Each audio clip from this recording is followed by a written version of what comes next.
Subscribe to our YouTube channel and press the bell icon for the latest updates. How to add TAN number to your Google Ads account. Log into your Google Ads account. Click on the Settings and Billing icon. Now under Billing section, click on Settings. Click the pencil icon next to India Tax Info.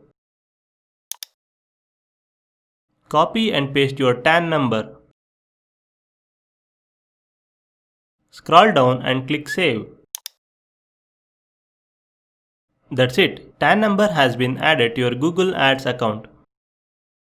This is how you can add TAN number to your Google Ads account. Thank you for watching.